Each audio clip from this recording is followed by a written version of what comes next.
கீதா கிளைமேக்ஸில் வந்ததா பார்த்தேன்னு சொன்னாருங்க சார். அது வந்து ஏஐ வீடியோன்னு நான் நினைக்கிறேன் சார். நிறையா நெகட்டிவிட்டியான கிளைமேக்ஸும் கொஞ்சம் ட்ராஜடியான கிளைமேக்ஸ்லையும் இப்போ ஏஐயில் மாற்றிட்டு இருக்காங்க சார், ஆடியன்ஸோட சாட்டிஸ்ஃபேக்ஷனுக்காக.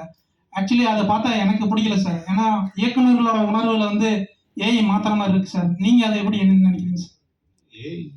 ஏஐ ஆர்டிஃபிஷியல் இன்டெலிஜென்ஸில் கிளைமேக்ஸில் அனிதா வர மாதிரி காமிச்சிருக்காங்க சார். இப்போ பருத்தி வீரனில் பிரியாமணிக்கு எதுவும் ஆகாத மாதிரி காமிச்சிருக்காங்க. இன்னும் இந்த மாதிரி நிறைய படங்கள் வந்து இயக்குநர்களோட உணர்ச்சியை ரொம்ப பாதிக்கப்படுது. இப்போ அந்த படத்தை நேசிக்கிற ஆடியன்ஸும் ரொம்ப பாதிச்சிருக்காங்க. சாட்டிஸ்ஃபேக்ஷன் ஆகிற மாதிரி கிளைமேக்ஸ் ஏஐயில் போயிட்டு இருக்கு சார். அதை பற்றி நீங்கள் என்ன நினைக்கிறீங்க? தப்பு, தவறான ஒரு இது. ஸோ அது இங்கே மட்டும் இல்லை, அங்கேயும் ஹாலிவுட்லேயும் நடக்குது. ரொம்ப தவறான இதுன்னு எல்லாருமே சொல்லிட்டு இருக்காங்க. ஆக்சுவலாக ஒரு படத்தோட அப்படியே விட்டுறணும்.